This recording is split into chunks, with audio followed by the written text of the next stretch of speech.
Yo, what's going on, Nomads and Drifting Podcast listeners? Welcome to episode 22 of Backspace Nomads. Before we jump into this episode of the pod, I want to let you know that if you're a Twitter user or Instagram enjoyer, you can find Backspace Nomads on both these social media platforms under the name Backspace Nomads. We try to elevate the weird on the internet and in gaming culture, so if you want to join us and our community in that weird, please, by all means. On the pod today, we're going to be talking about the future of mods and money in the gaming industry. Then, we tackle a review of the PC and iOS puzzle adventure, Flood of Light. After that, our buddy, TheRealVolkie, becomes a nomad, joining the pod to take part in a round of The Price is Left, Left, Right. Finally, Volkie is going to share with us his time of game, the Months of NES. Ooh. Alright, Nomads, you're wandering into episode 22 of Backspace Nomads. Enjoy!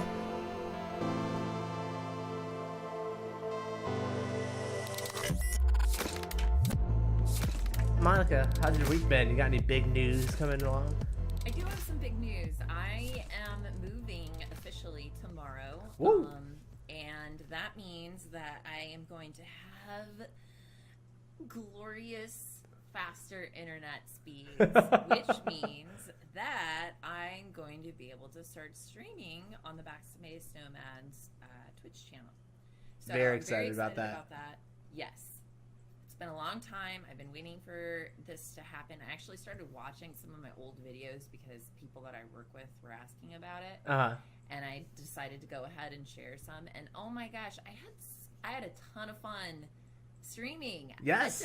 At certain points. Like, I had so much fun, and I am really excited to bring that back on and you know, be able to hang out with the community through the Backspace Nomads Twitch channel. Your streaming is like what got this kind of thing started. Like your channel, you found me randomly, and then eventually we like made our way together, and then the Backspace Nomads was birthed into the world. Yeah, I was like, let me find the weirdos, and I succeeded with you, Brian. Hey there. What's up, everyone? My name's Brian. Coffee's great. I don't want to share tonight. So that's it? Just moving? I mean, that's really what I've been focused on. Between that and work, there hasn't been much else. I haven't even been able to really play any other games outside of the game we're reviewing. So, yeah, that's pretty much it. Just moving tomorrow and looking forward to that. But that's enough for me for this week. I'll do better for you next week, Brian. Thank you. Okay? You know, just moving everything you own into one house just isn't enough for me. I know I'm a little needy, but just a little bit more, please. Okay, I'll try.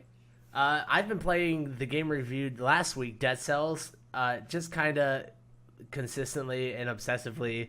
I can't put that game down.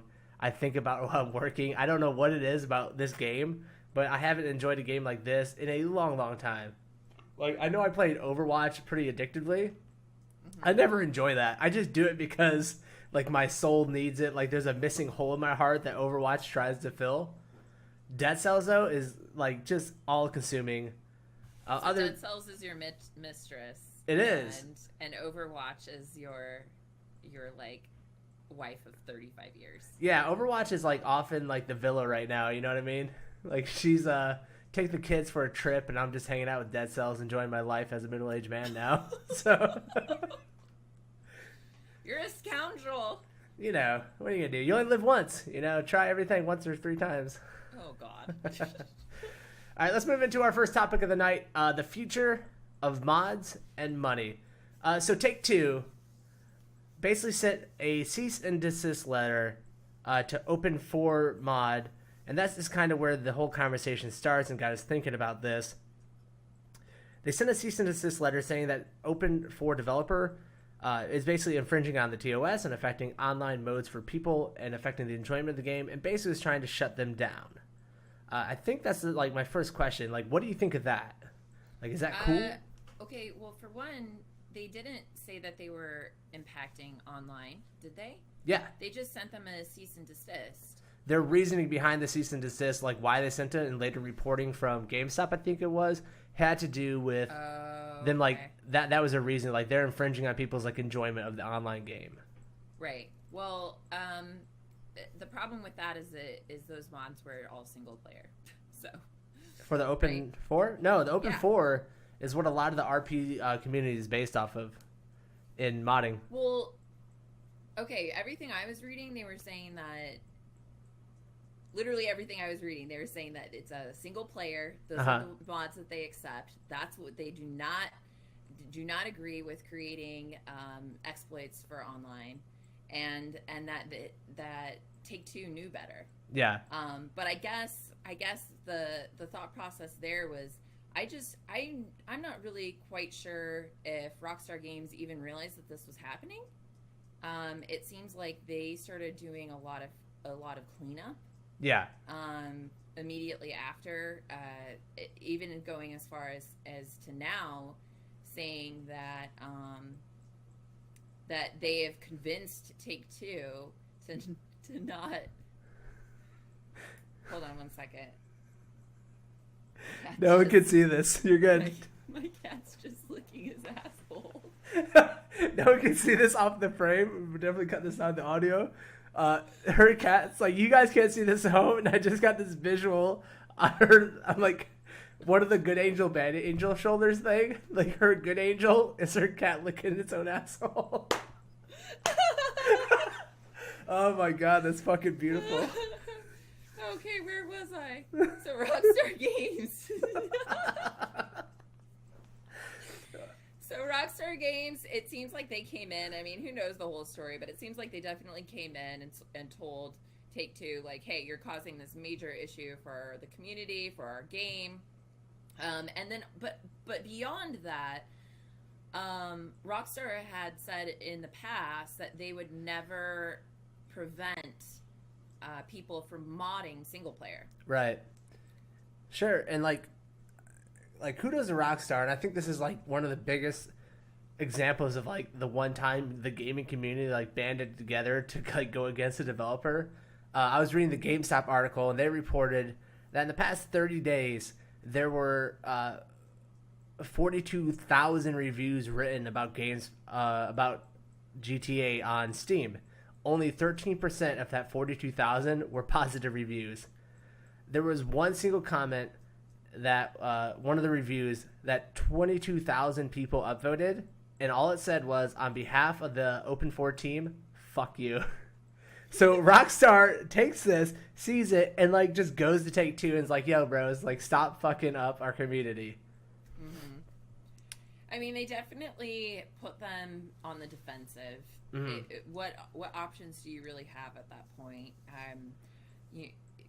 GTA was on sale for the Steam sale, and you know, right now it's listed as overwhelmingly negative. Yes.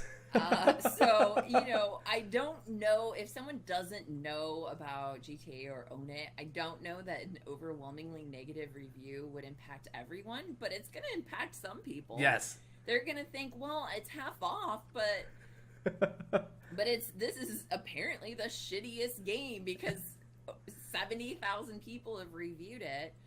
There's also a petition too. I don't know if you read about that or not. But yeah, a petition that got 77,000. That's insane. Like, where are these gamers when other things need to happen? All right, let's move on to Bethesda Creator Club, because this is another aspect of modding that's like just the overall world of mod is changing, I think, in the next year or two of gaming. So this is kind of like a critical, weird part for mods.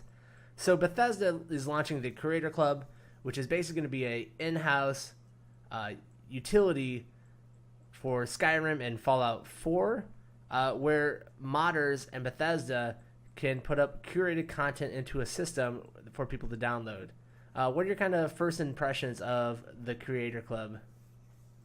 I mean, I don't have a problem with monetizing mods as long as the money, you know, is split in a agreeable manner with the people that created the mods.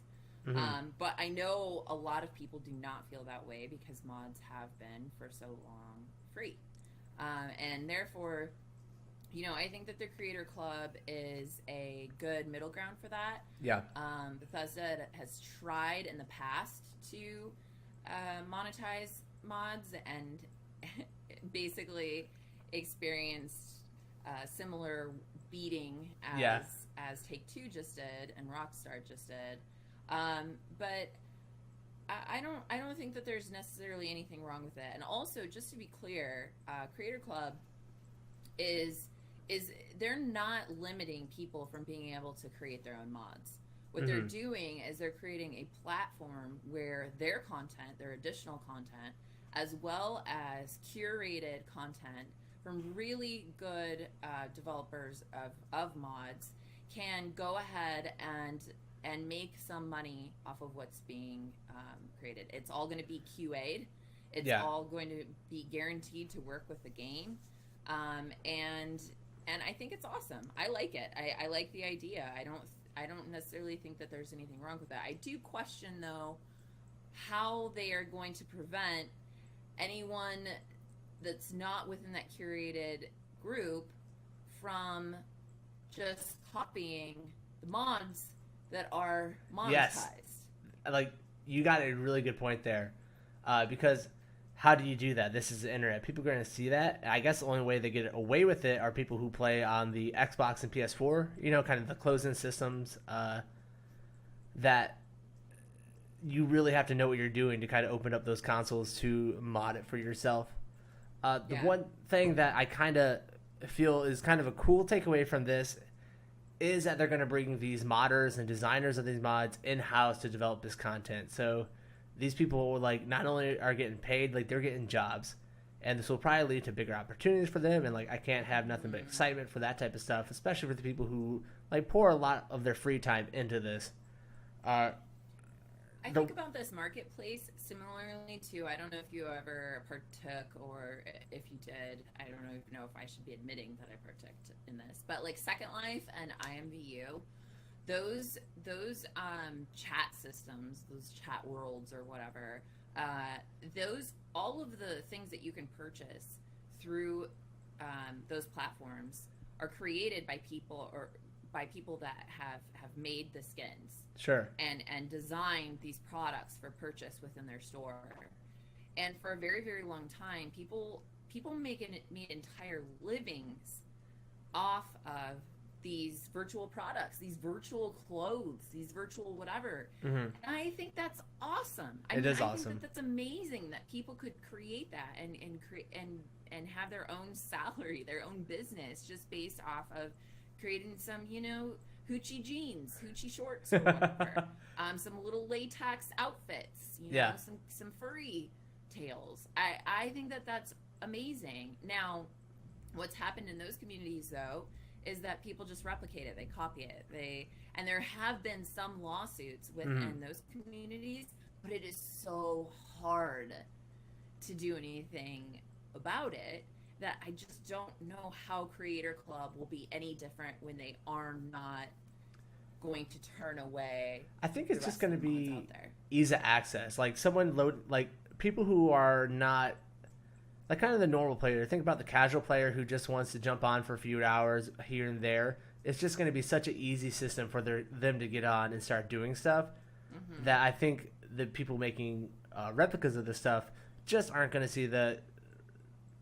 Like, people who play the Second Life and stuff, they're PC players who understand how PCs work and how to get their own things going inside of the game. I don't see that for the casual Skyrim player or the casual Fallout 4 player. I don't know how difficult, though, it would be to say, hey, I really like this item from... I really want this item from the game, and looking it up. I'm sure there will be websites created saying, here's where you can find these without paying. Yeah, that definitely is a good point. I think my last big takeaway from the way the modding world is changing is just a brief glance at like where the gaming community is right now, and just realizing that almost everything we're playing in gaming right now started out as a mod. And so the content club thing is the developer like picking and choosing where they want the content to go and what mods they kind of want us to see and put spotlights on. And that might not be great for the gaming community as a whole, because these lesser mods are the ones that became fun and amazing. Like the whole MOBA movement started out because that was a Warcraft 3 mod. So I don't know. I don't know if it's a good thing or a bad thing to put a spotlight from a developer on these very specific mods. because like all the MOBA genre, everyone's playing H1Z1 and PUBGs, like that was a mod. Like all this stuff are all mods, and I think we gotta be careful and like with our money, like just like these people who responded to TakeTwo with all this negative review. If Bethesda starts like messing around, everyone's got to get together and like shift against it, All right, get the flags ready. Create Resist. the flag for us. Yeah, resist. Resist. So let's move into our review for Flood of Light. Flood of Light was released June 15th onto the PC and Apple iOS. Is developed by Irisloft. You can pick it up for around $4 or $3.99.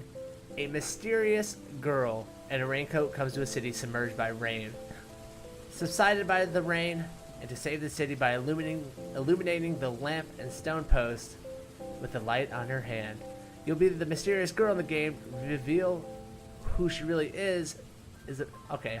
This sentence is like very horribly written. That's not me. That's get just. Through it. You know what? You're a girl in a That's city, gonna be and you're lighting beautiful things up. That's not me. All right. What were your expectations going into A Flood of Light? My expectations were limited. Yeah. I guess that's the best way to put it. I didn't know what to really expect. I thought the artwork and the music seemed interesting. I felt like it was going to be peaceful, but I also did not. I was not necessarily stoked to like pick the game up and play through. Right. I wasn't like, all right, let's do this. I was just like, let's see what it's got. Sure. What about you? I think I'm like the same with you. Like the game has a very cool looking tone when you're looking at screenshots and videos of it, but it is a $4.99 game. That's a very cheap price. Like questionable. I didn't know at first that it was an iOS game. Neither did I. So had I known, maybe I'd been a little bit more excited going in. Like, oh, okay, like $4.99 for like an iPhone game. Like that's kind of more on the expensive side. Maybe it's a well-produced one. So going into this game, what were some of the things that you liked? So I have to say that I played this on PC, where I was not playing this on iOS, and I have to say that I really liked the price point. I think that's something I've never said about another game that we've reviewed here, but I think that the price point was really appealing, and I will say that it was $3.99 for me. I don't know where that $4.99 is coming from. That's just me misspeaking. It's totally $3.99. Yeah. So $3.99 or $4, as you would like to say. Maybe that's why you're just going $4.99. You're like, I'm adding $1 on Yeah, this, I'm evolving. I'm transitioning to what developers want me to say, so it's just a weird place for me in my life right now. Yeah. But yeah, so I thought that the price point was great, and I think that bleeds into the other things that I liked about it. But I'll let you tell me one of your favorite elements. I think the story setting is kind of something I really liked about this game. I kind of like the idea that the city was flooded. That is a big mystery, as the intro was trying to allude to. The game looks very beautiful, really great color tone, and so like the story being set into this world with this flood, it's just like a really solid entry point that kind of leads you to go further in the game than I think you would had it not been for that story. Yeah, I agree with that. I also really liked the colors that were used. I can't go through some of these likes without saying the things that I didn't like. Sure. I liked the colors that were used. I liked the palette. I liked the atmosphere that it created. But I have to say that one of the things that I didn't like about it was some of the simplicity with the character and everything. It felt kind of cheap. Some elements of it were perfect, and then other elements of it felt cheap. That wasn't one of the things that I necessarily disliked, but it did provide a very good sense of atmosphere. I agree with you. Color palette was on my list. Yeah, so like the overall style with like the colors and stuff, like the music in this game was like pretty well done. It was very moving, like mood fitting, and overall putting you into the world completely. And I think I'm in the same boat with you, that there's so many things done well, that the things that aren't done well like stick out way more than they would if everything else wasn't as great as it was. And for me, it's that fucking little girl's like walking animation bugged me so much. She just has this like creepy, like, have you seen those people in life that walk with like their arms straight and like their shoulders don't move but their legs are just fucking going? Yeah. That's this girl the entire game, and I kept staring at her with just so much hatred. Like, Oh my gosh. I really disliked her by my end of my playthrough because of her or lack of stride. Yeah. So one of the things that I also enjoyed about the game was, and this is not a positive thing, but the translation into English was very poor. A little rough. When you're reading through the story, and I thought it was hilarious. But that's one that is something that I liked. I legitimately liked that. I think that most people would be bothered by that, but I was aware that this was an inexpensive game, and you know they have. I thought it was quirky. I was pretending that language had been wiped away along with all of the people, because you're playing in this kind of apocalyptic setting. All of the people had left, only robots are left, and you're playing as this little girl who has to create light, who has to get to these kind of light power sources in order to assist with the robots being able to survive. Mm-hmm. And you know what? I have to say, I did truly also enjoy the simplicity of the puzzles, and that some of them are legitimately challenging. They make you think. This is more so than anything just a puzzle game. Uh-huh. But I thought that I thought it was simple enough, but fun. You thought these puzzles were simple? Yeah. Oh man, how deep did you go into this? Because I was fucking stumped by so many of these puzzles. Some of them I did get stumped by. Other ones, most of them I figured out within one or two. I beat it. You beat the game? Yeah. Oh no! I feel like a fucking dum-dum, dude. Because like I'm sitting there streaming, I can't figure this stuff out. I'm like, dude, like, fucking Monica must be going nuts on these puzzles. Like, there's no way. Like, I'm sitting there, I can't figure shit out. Like, if I can't figure shit out, me and her are on like the same level. We're smart people. They're like, she must be pulling her fucking hair out too. No, most of them were pretty easy for me. I got stuck on a couple of them. The last one just wrecked me, but most of them I got through without a problem. All right, you're a problem solver in life. I did like the Ascension too. I liked how it got more difficult and how you ended up getting more elements added into the puzzles. Okay. Originally, I was thinking, well, these are going to be way too easy, but then I ended up liking the way that they introduced like different skill sets and everything. Sure. Before we move on, the one last thing I did like about this game, those robots were like pretty adorable. They could merch those robots out and I would buy them. Yeah. Their face, like, it was just I guess kind of like a spider-like walking device, and then they just had like an old school monitor head. Like, yeah. And that is just really cool. Well done on there. Moving to things that I disliked, I'm just gonna like start and bump you because I thought these puzzles were so fucking hard and I felt so stupid. I cannot believe this. Were you drinking? No, not at all. Maybe that was a problem. Like, well, I remember watching you try to figure out one of those Tomb Raider puzzles. You know, maybe puzzles aren't my thing, huh? They're normally not mine, but I feel like it's more so gameplay that I struggle with. It's like my fingers don't operate correctly, but my brain sometimes does. I felt like there were so many elements of this game that were like designer problems that they booted and then made them seem like puzzle solutions. Like not being able to go down an elevator once it's dropped. and like, oh, if you mess that up, you gotta restart a level. I feel like that's a design challenge that they weren't able to fix, and then they just turned it into like, hey, nope, that's our game mechanics. Have fun. And like, I'm so embarrassed now. I wish I would give more. I played like 2 hours of this game and I couldn't do it, man. Oh. I bailed on like the 5th floor. I was out. Like out of what, 10 floors or 8? 7. There's only 7? Yeah, I think there's only 7. Okay. I think there's 7. All right, what's something you disliked about this game? I hated the ending, and I won't give it away. But what a cheap ending for a cheap game. Yeah. So I guess what do I expect? But the ending was awful.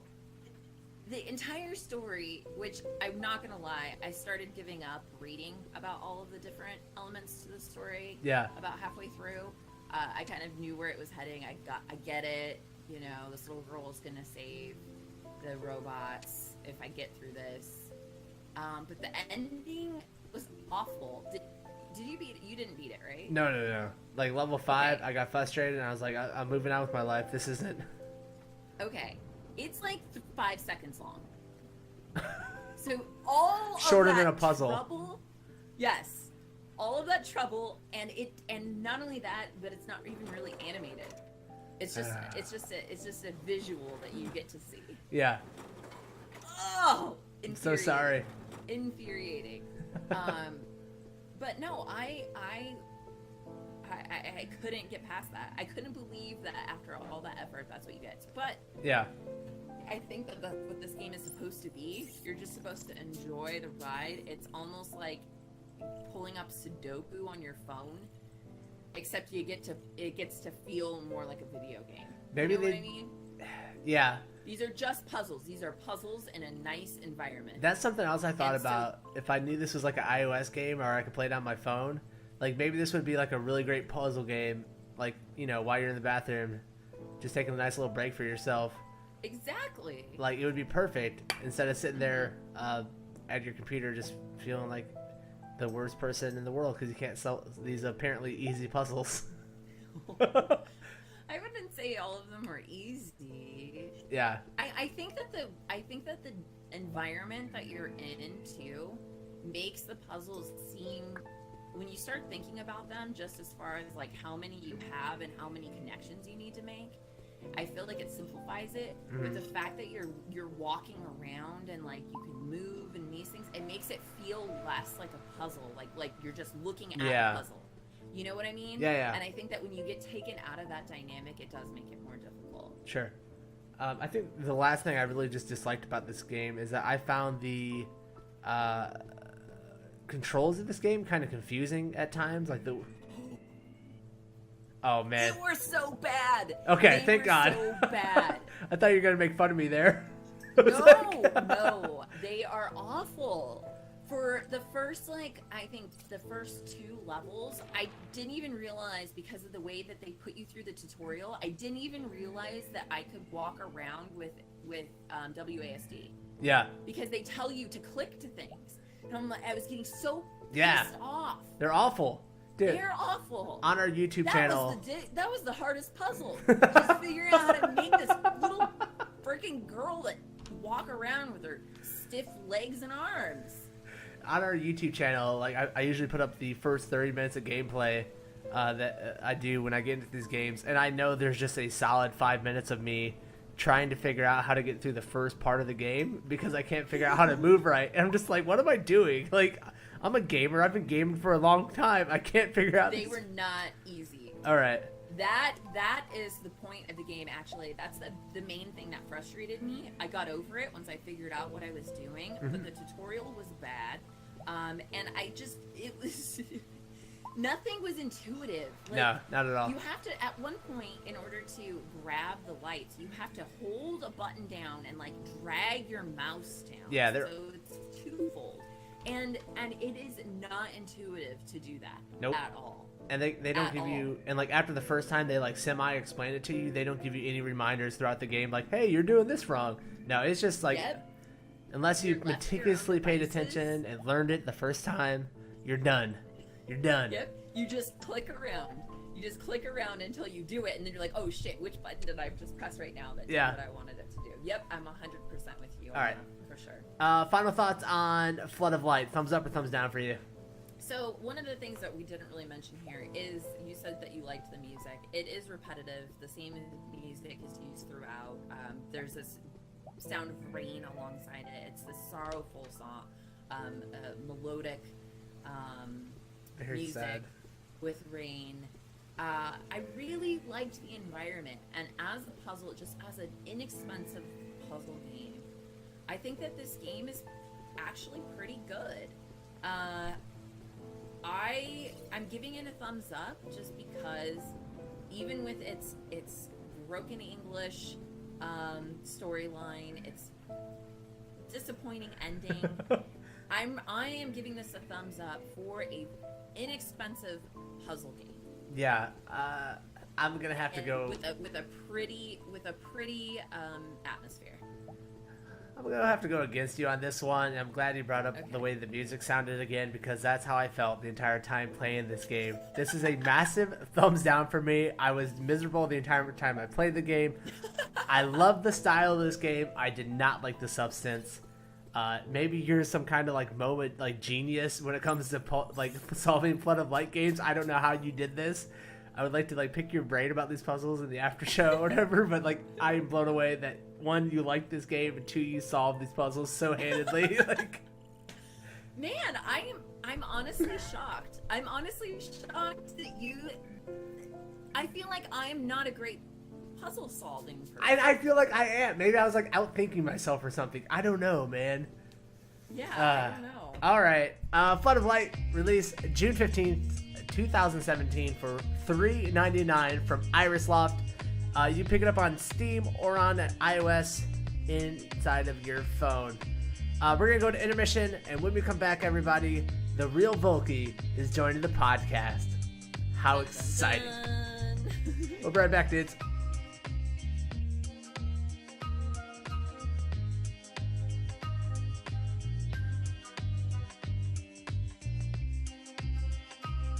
Coming on the show today, we have TheRealVolkie. You can find him on twitch.tv/TheRealVolkie or on Twitter @TheRealVolkie.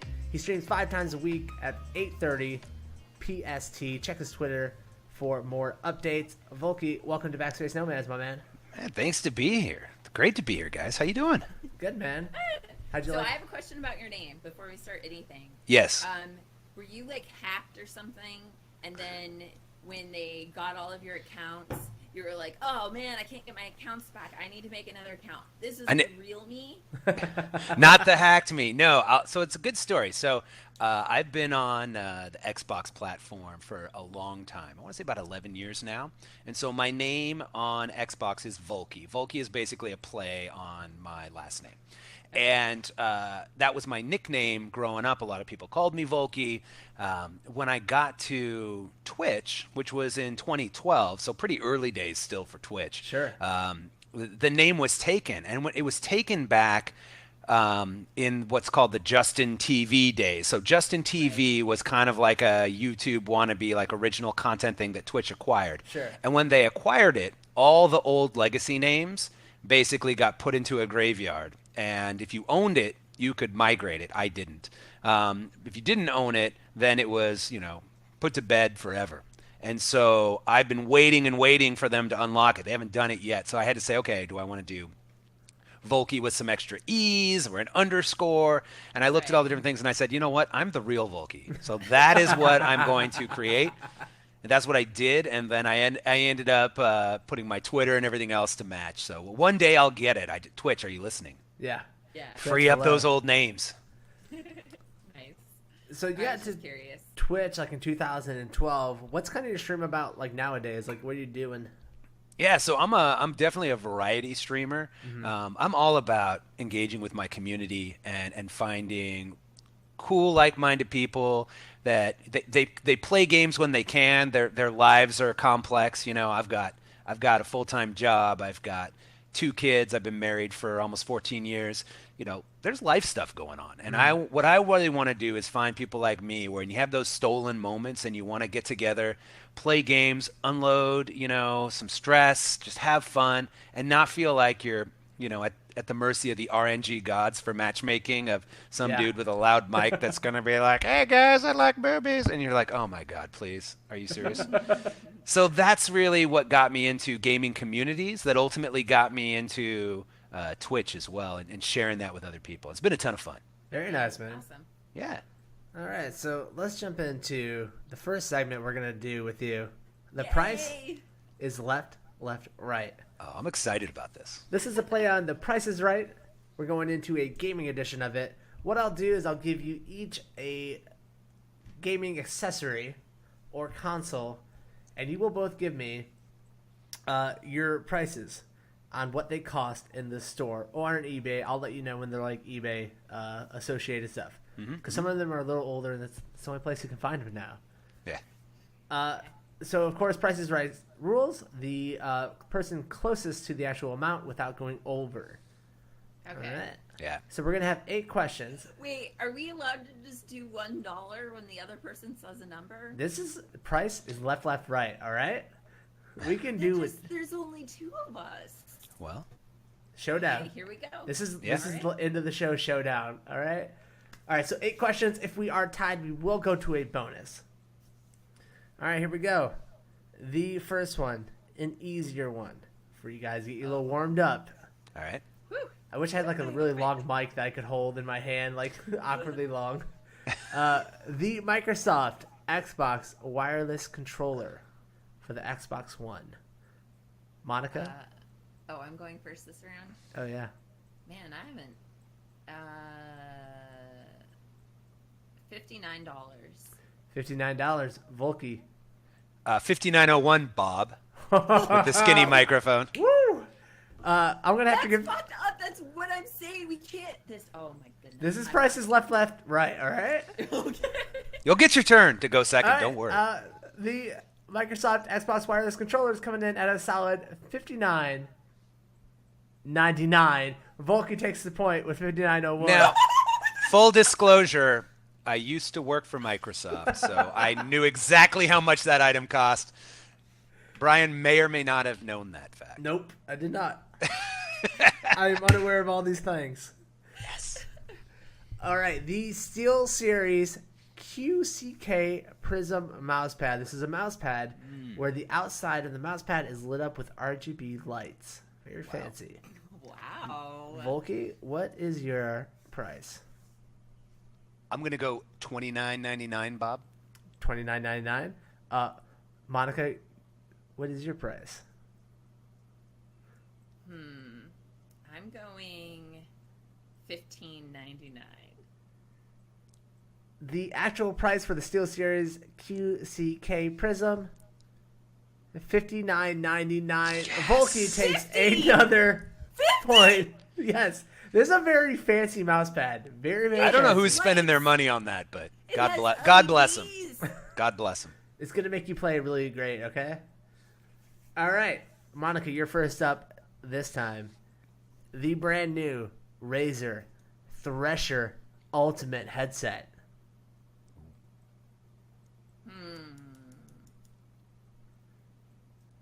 I forget what the Price is Right music is. Is it 7.1 surround sound? Yes, I do believe it is.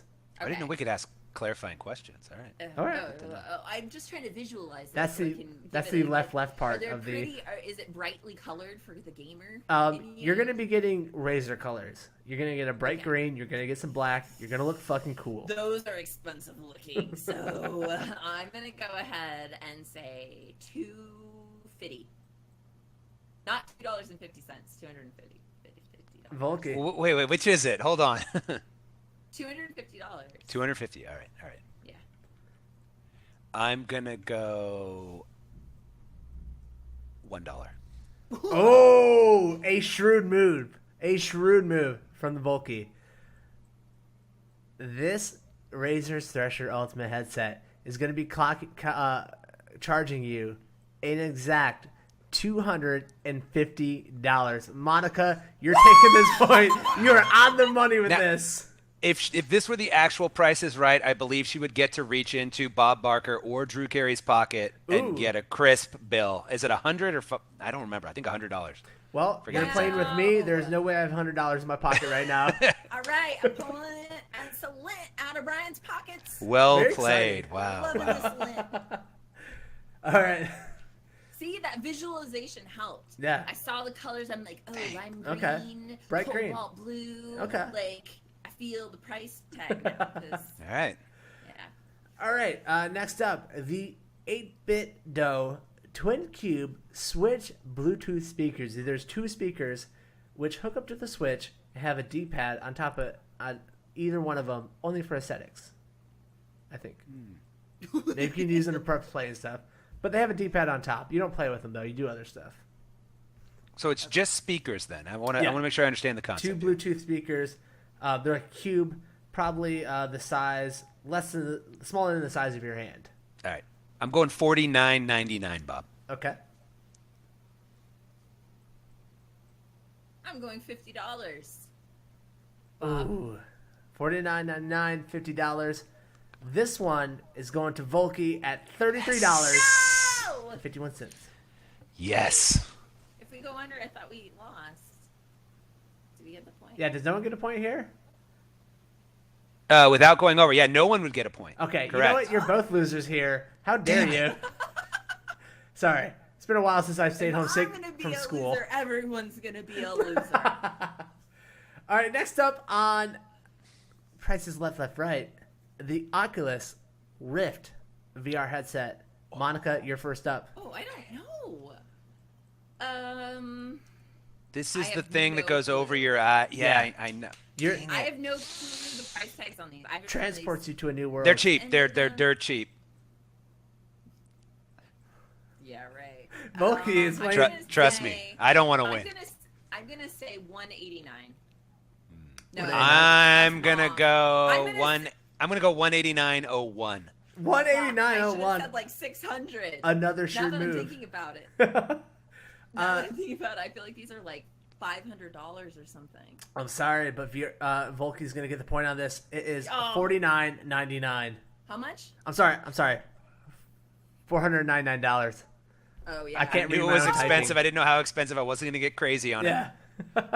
I was just gonna. know. I think I was It's just bare minimum. thinking about the cardboard that you can put on your head and put your phone into. Sure. That's probably how much that costs. Oh, yeah, no. This is Yeah. this is the Mac Daddy, the Cadillac. Ah, All right, next up, we're going into the past. We're going to be doing into some eBay bidding for this. The archives. All right. no. On eBay, how much would right now you have to pay to obtain you the Nintendo Virtual Boy? Who's going first this time? That's me. Volkie, I'm sorry.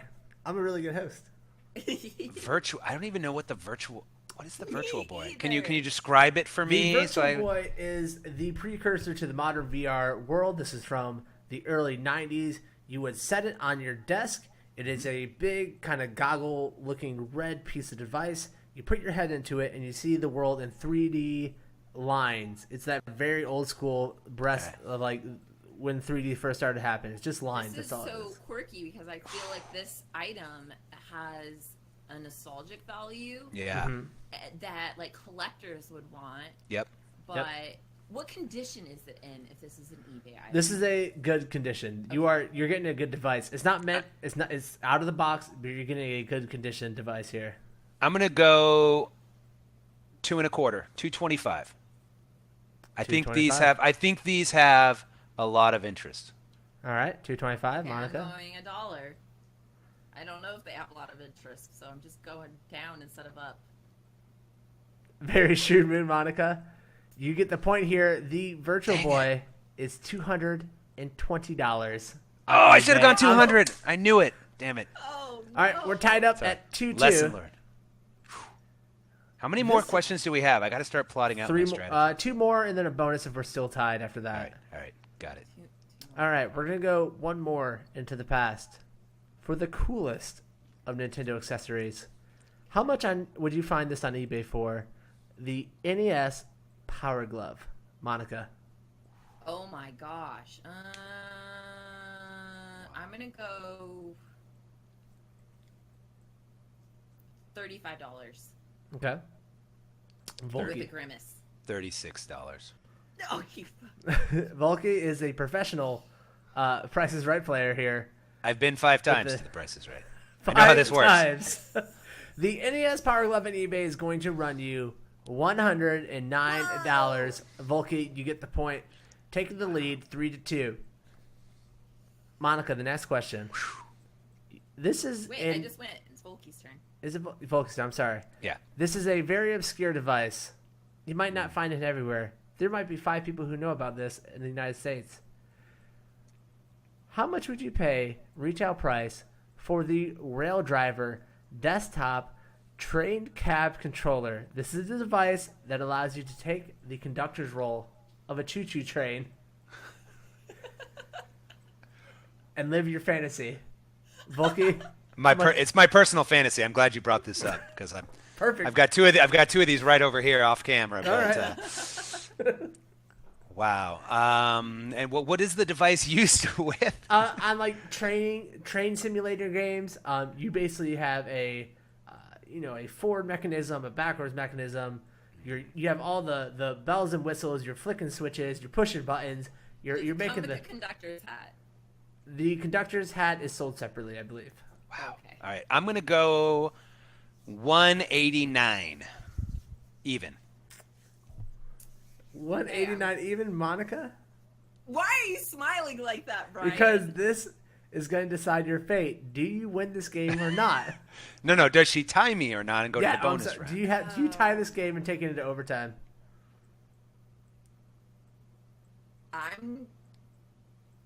I'm going $1. The Rail Driver desktop train cab controller is going to run you $189.95. We did it, team. Volkie takes the commanding victory. What the fuck? You were right 4-2. about... He has 2 of them sitting next to him, Monica. He knows I already this said stuff. they're right off camera. Here. I can't show them. I can't show them. Oh, wow. All right, Volkie is the first winner. Monica takes the loss in the first round we've ever played on the Backspace Nomads of The Price is Left, Right. Congratulations, Volkie. You've done it, man. You're there. I'm hearing that music from the Prices right now. You know, da, da, da, da, and the bells going ding, ding, ding, ding, ding, ding, ding, ding, ding. Yep. Very exciting. There's a model that's going to girls- walk in yeah, somewhere there's and give me girls a with hug, and then bikinis. they're going to tell me how much it's going to cost me to collect all those prizes. Yep. Yep. Exactly. All right. Oh man, you're a good adversary. Very. It was fun. well It was done. fun. Well played. I extend you my hand through the interwebs. Thank you. I'm shaking it. You have a very firm grip. Ow. Firm handshakes. Okay. That's why everyone. Gotcha. So let's move into our final segment of the night that Volkie is going to be taking part with us, and move into the time of game. Time of game is a segment that we like to do on the Backspace Nomads, where gamers take us into their personal lives and share with us very personal stories where gaming is kind of the orbit of that and an entryway into their life. So Volkie, what is your time of game? So there were a lot of different things I could choose from, and I know the gray hair is not a giveaway, but I'm in my 40s, so I've lived a lot of years, and I thought those were just frosted tips. frosted tips. No, that's what Brian does. I don't do that. Whatever, man. I'm a '90s kid. All right. But there was one story that really stuck out to me. So let's go all the way back to June of 1989. Okay. Now, some of you probably weren't even born then that are listening to this, but Most of us. But wow. It's so hard. Hey, you made fun of the frosted tips. We've bro. known You each opened it up, other. all right? Brian and I have known each other for a while. It's fine. I'm gonna let that slide. But so June 1989. I am a 17-year-old kid in Southern California. Thinking about spending my my summer at the beach. I'm out of school. I've got no responsibilities. My 2 brothers are actually doing other stuff out of town. So I'm thinking like this is gonna be the most epic summer, right?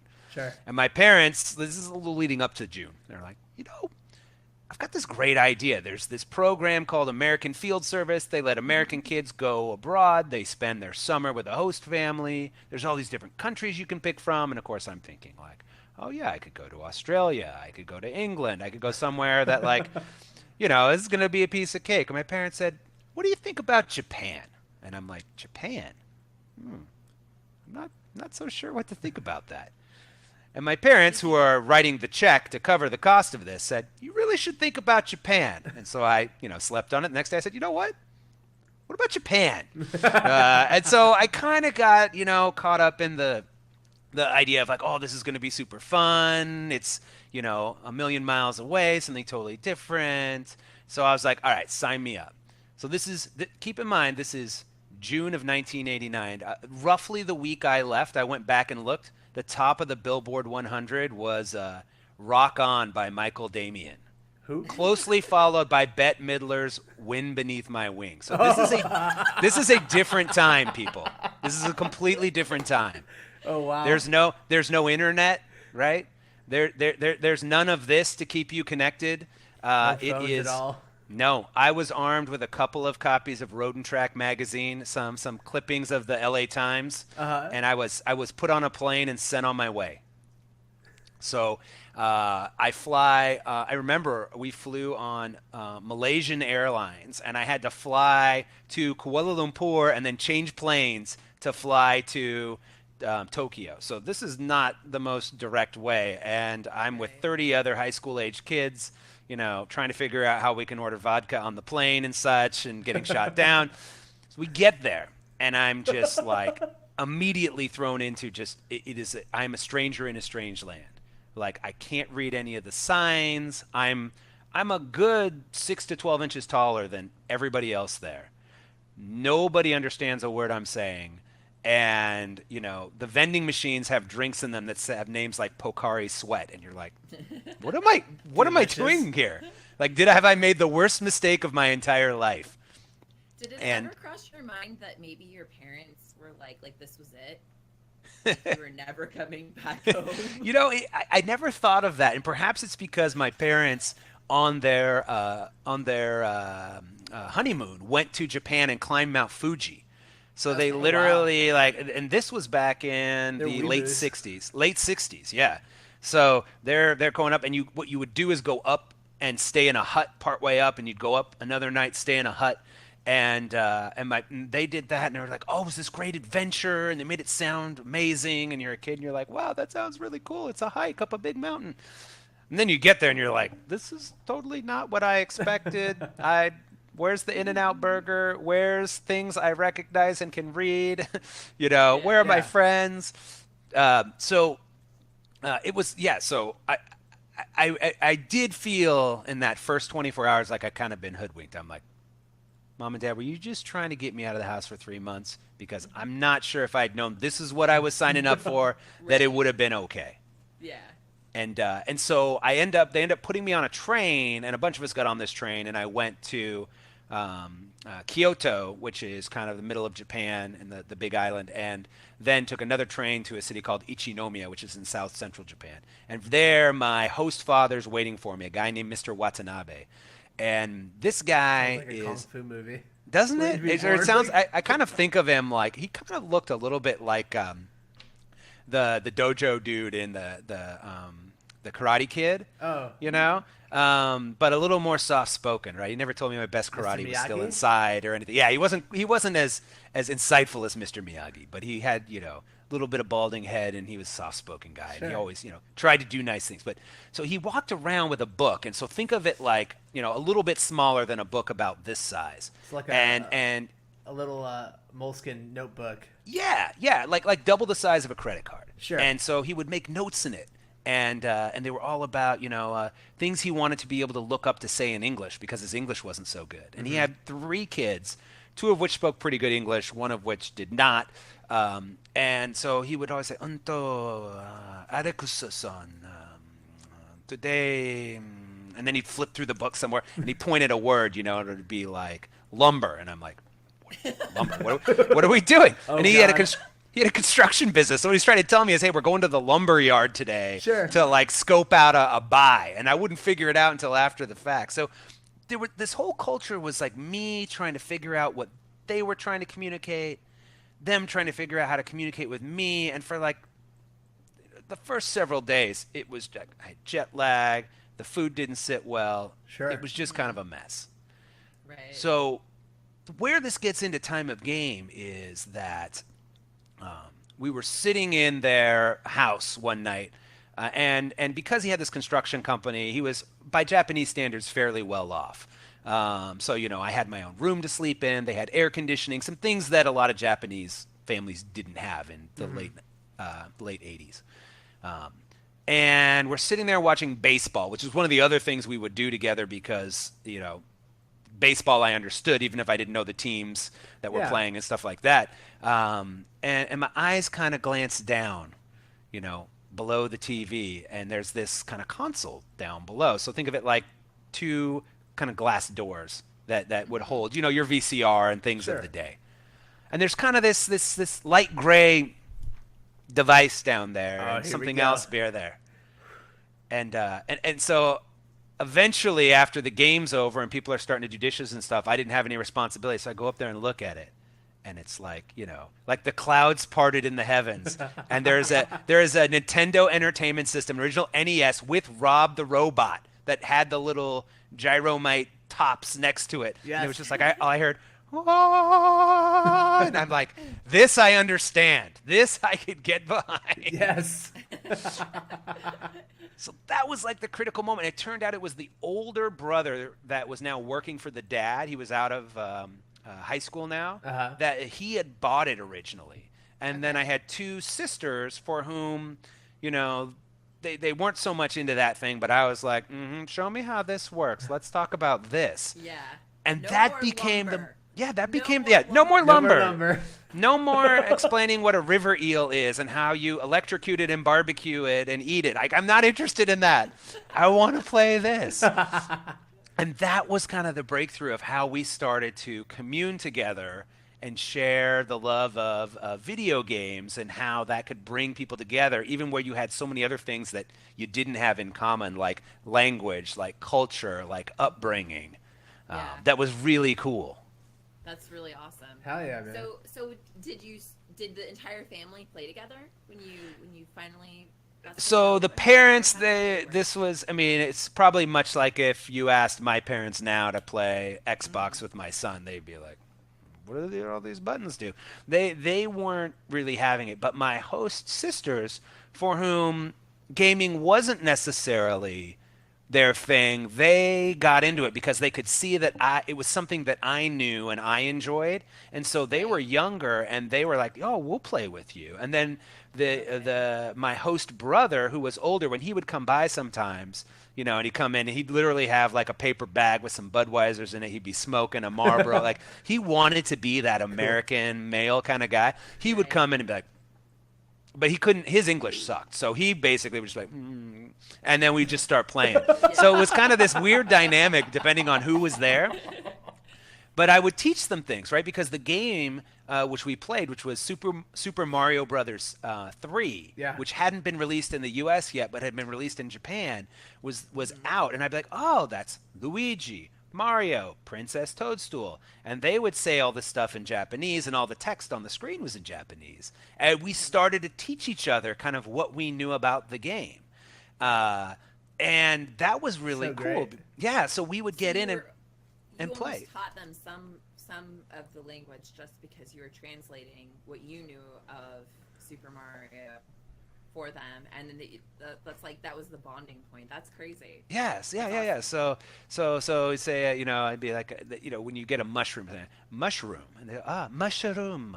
Oh, right, and then I would time. say, I would point at it, and one of the phrases I learned before I left was, you know, what is this, which is kore wa non desu ka. So I'd point at it, say kore wa non desu ka, and then they would tell me what it is in Japanese. So we actually used the game to start teaching each other some of the words and the language.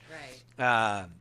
which was really cool. And it wasn't so much about the score or how we did, but we would play 2-player, and we would help one another kind of get through the game, and it gave us just a common language to use around things where so many other things were awkward, right? Whether it was like them cooking, feeding me all these different pieces of raw fish, and me at 17 kind of going like, I don't know if I want to eat octopus that hasn't been cooked, right? And having these awkward moments where it's always like, they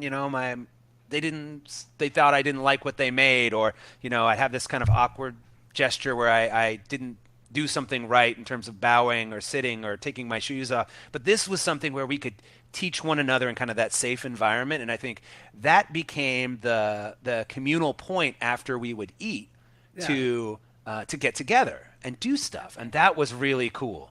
So, awesome. What did the father think about this?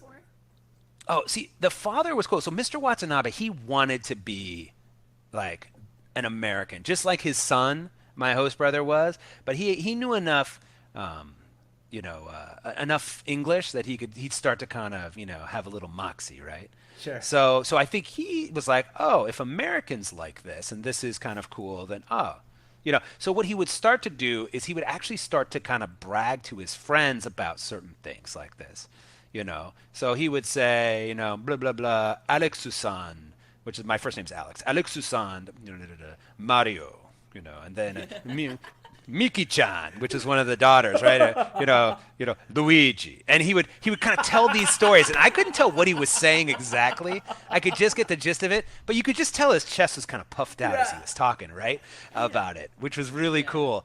And then what started to happen too is that I got more comfortable taking some risks around trying different things and realizing, hey, if I don't try new things while I'm here, the host family kind of takes it as a little bit of an affront.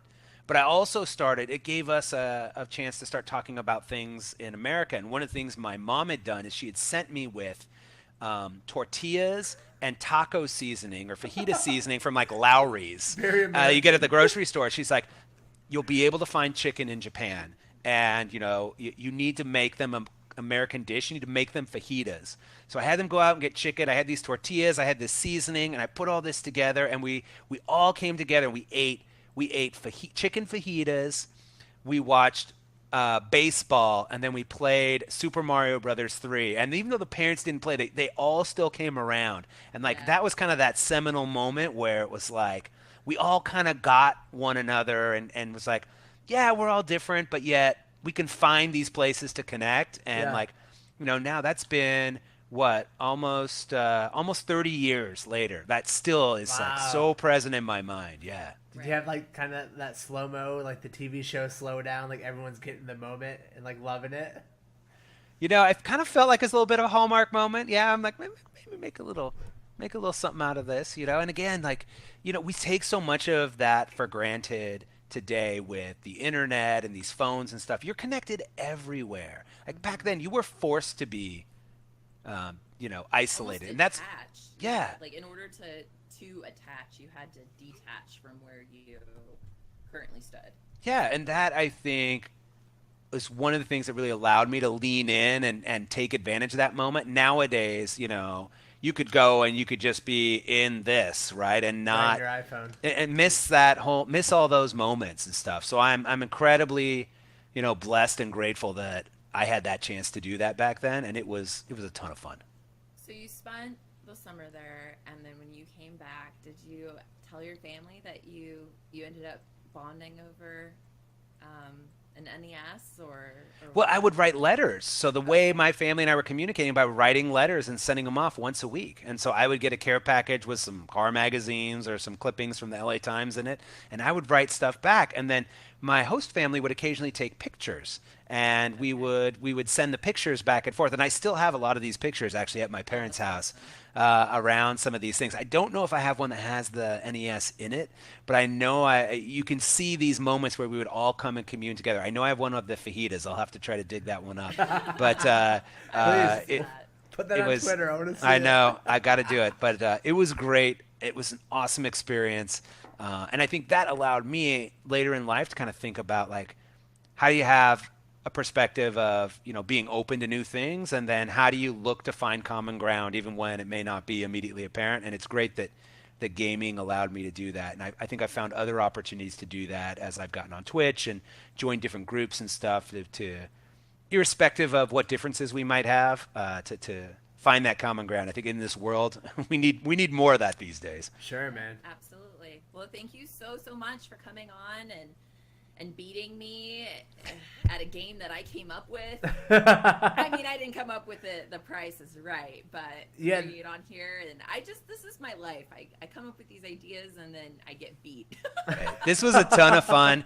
I think we should all go to The Price is Right at TwitchCon and go to the real one together. Drew Carey's not Bob Barker, but that's okay. He's what we've got. We need to be open-minded about that. Yeah. And I had a ton of fun, guys. Thanks for having me. Thanks for coming on, man. Thanks so much for coming on. I'm a regular viewer of TheRealVolkie. Check him out on twitch.tv, TheRealVolkie. On Twitter, at TheRealVolkie. You can find him on Twitch 5 times a week, starting at 8:30 Pacific time. That's going to do it for episode 22 of Backspace Nomads. Thanks for hanging out and checking us out. We'll see you guys next week for episode 23. Bye, everybody. See ya.